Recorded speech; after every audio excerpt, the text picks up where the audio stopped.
Over the last 30 days, this little box has tracked 690 aircraft flying over my house. It knows where they came from, where they're going, what type of aircraft they are, and even which ones are rare. This is the JetClock Zero. Now, when I first heard about JetClock, I assumed it was basically a fancy Flight Radar 24 type display. But after using it for the last month, I've discovered it's actually a little more interesting than that. Hi, I'm Dale and this is Left Seat Culture, a channel about flying gear and the culture of aviation.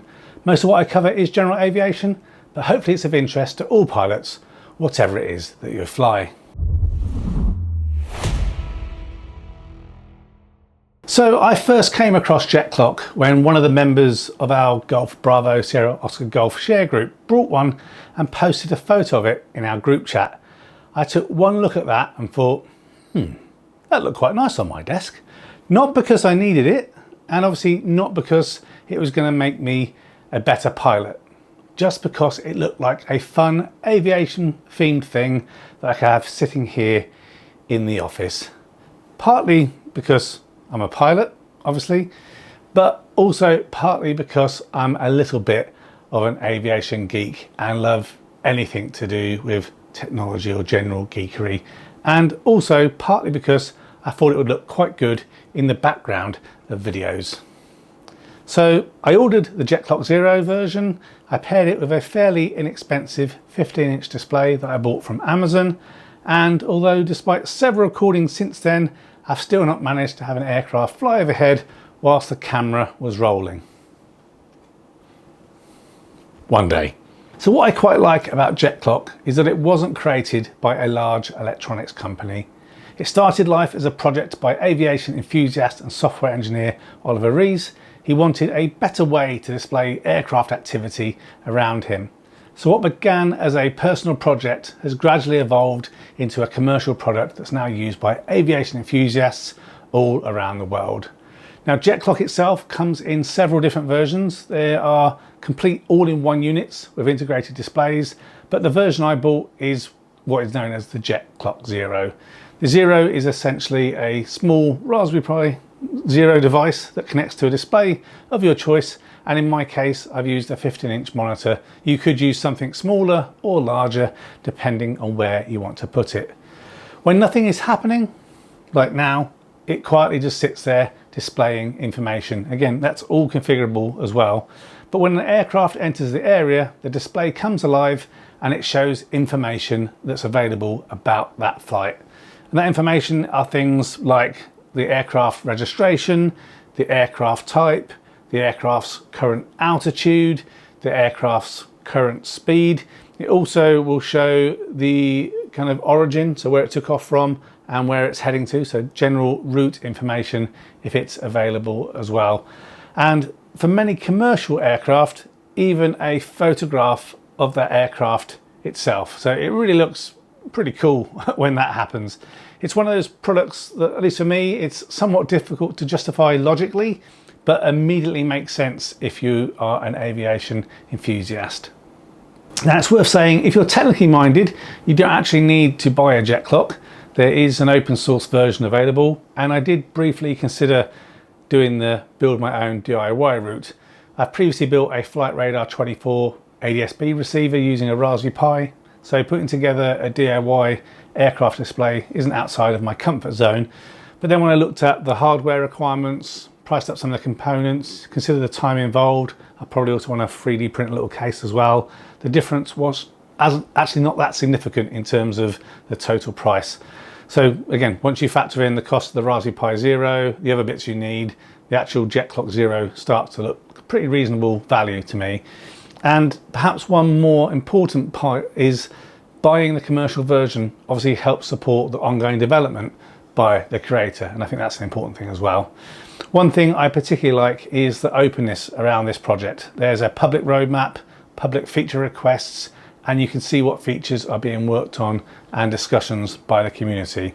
I quite like that level of transparency because it gives you confidence that the platform is continuing to evolve rather than being some sort of one and done project. For me at least, that's something that's worth supporting. One thing I was really pleasantly surprised by was the setup process. Given that this is essentially a small computer running behind the scenes, I was expecting some level of tinkering, but in reality, setup was pretty straightforward. You open the box, get the JetClock out, connect it to a display of your choice, power it up, connect to your Wi-Fi hotspot, register the device, and then configure your location. And then within a few minutes, it's up and running. Compare that to like the ADSB receiver I built previously. This is a very much plug and play product. There's no operating system for you to install, no hard configuration for you to do at the command line. And yeah, even if you aren't a techie, it's really easy to get up and running. So yeah, it just works basically. It's probably worth mentioning that JetClock does rely on an internet connection. So unlike an ADSB receiver that's receiving aircraft directly through its own antenna, JetClock uses online aircraft tracking data. So you will need Wi-Fi connection wherever it is that you want to use it. I'd imagine for most people that's unlikely to be a problem, but it is something worth knowing. What surprised me the most after setup was just how configurable the JetClock is. Before buying it, I assumed it was simply a screen that displayed aircraft overhead. I mean, that's kind of what it's advertised as anyway. But in reality, I think it's actually much more flexible than that. Through the web portal, you can customize the display. You can adjust how information is presented and enable or disable different applications on the JetClock itself. Now, the obvious one is what they call jet detection. That's the main feature that most people like me are buying it for, because obviously it's that jet detection that's showing you aircraft flying over in your area. But there are also other applications. So there's applications for weather, there's moon and sky information. If it's of interest, there's also ISS tracking. I did have this on for a little bit, but obviously it will tell me that ISS is flying over, but in the bright daylight, you look out the window and you can't see it. So I've since turned that off. Also aircraft tracking. So if there's specific aircraft or flights you're interested in, you can enable that specifically to be alerted to that. So I've set up alerts for Oscar Golf and Echo Tango, and also world clocks as well. And there's also this other feature that's called the Logbook feature. In terms of all those different apps, you can decide which of those are displayed and how the device behaves. So me personally, I've kept the jet detection piece. I've got the weather, the moon and sky stuff, and the Logbook enabled. And for me personally, the Logbook is probably where I'm spending most of my time exploring things if I'm not looking at the display itself. Another feature I like about the JetClock, which I never knew was a thing, is the location and orientation setup. So obviously you need to tell JetClock where it's located so you can get relevant information about the aircraft in your area, but you can also tell it which direction the display is facing. So in my case, it's facing roughly 340 degrees. What that means is the aircraft positions on the display correspond to what I can actually see outside the office window. So if an aircraft appears off to one side of the display, that's also roughly where I find it in the sky when I look out the window. Now, this is a really small detail, but it makes the whole experience feel kind of more intuitive and connected to the real world. Another thing you can do is you can control exactly how much traffic JetClock is then monitoring and alerting you about. So for me personally, my setup, I've limited detection to aircraft within 5 kilometers of my house.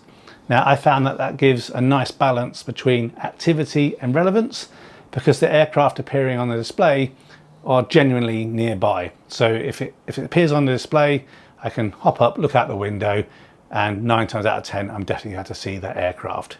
But if you want to, you can increase that range all the way out to 200 kilometers.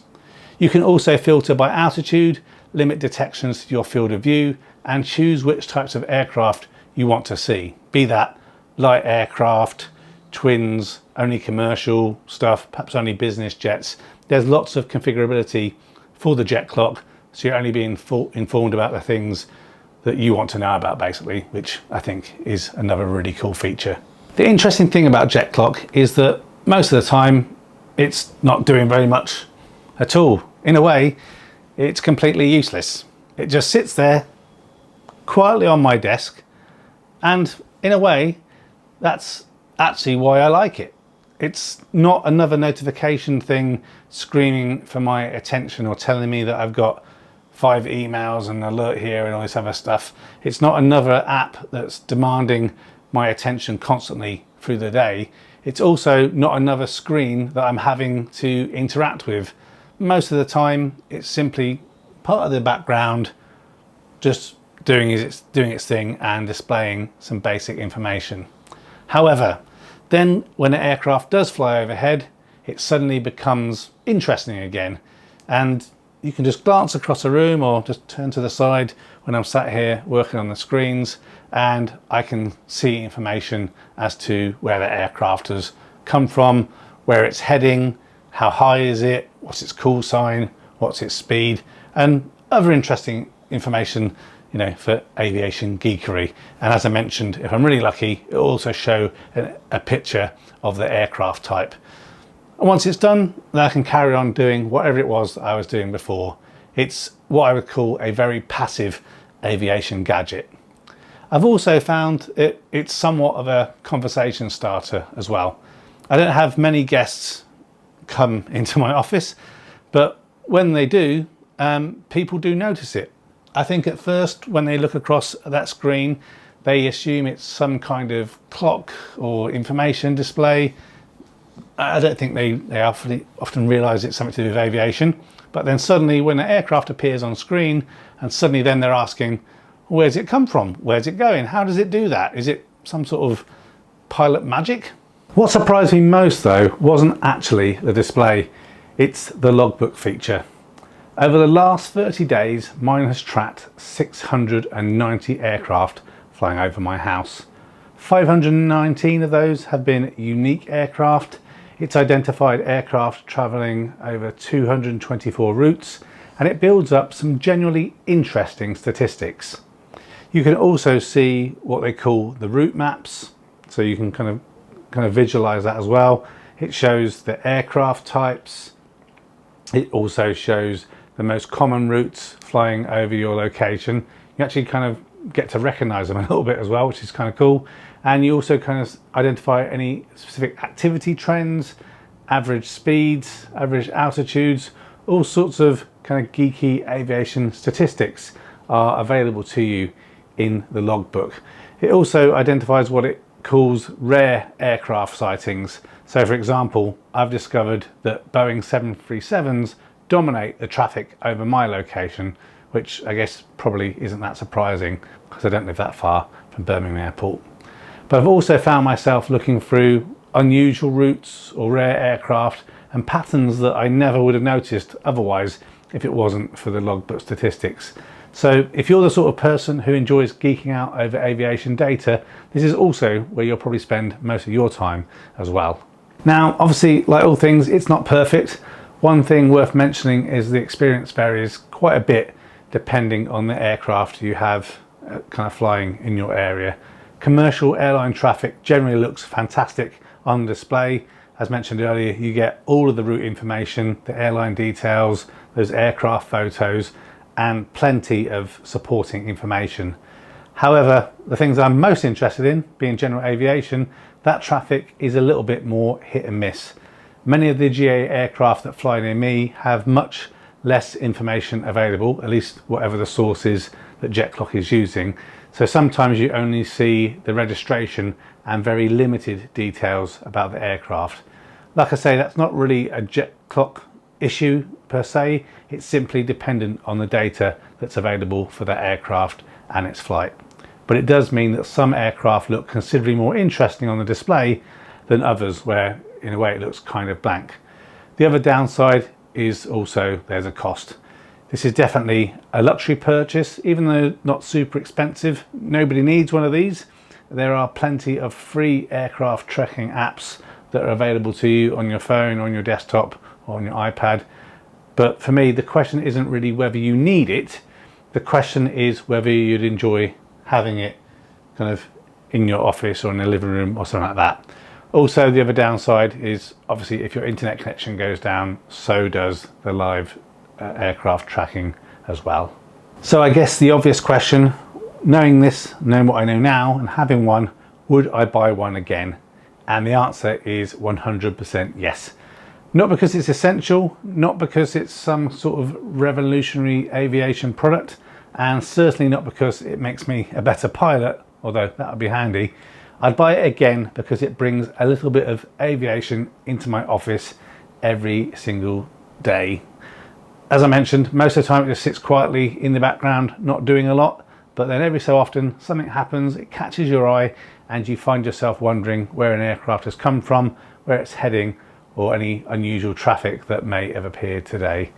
So if you're not interested in aviation, you'll probably struggle to see the appeal of this, but I guess the reason you're watching this content and this channel is because you are. So if you are a pilot or an aviation enthusiast, or someone who regularly opens up Flight Radar 24 just to see what's overhead, I suspect you'll understand exactly why a product like this exists.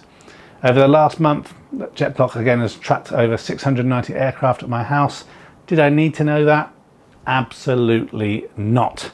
It hasn't given me data that's changed my life, but am I glad that I do know that now? Absolutely. It's, again, another one of those weird aviation geek things, I guess. So have you used a JetClock or something similar? Share your stories below. I'd love to hear them. And if you found this useful, consider sharing it with others, like it, and consider subscribing to Left Seat Culture for more GA insights, flying tips, tricks, and products like this. And if you want to carry on the conversation, join our Discord channel. It's completely free, and there is a link in the description. I look forward to seeing you there. Until the next one, take care of yourself, and all the best. Bye for now.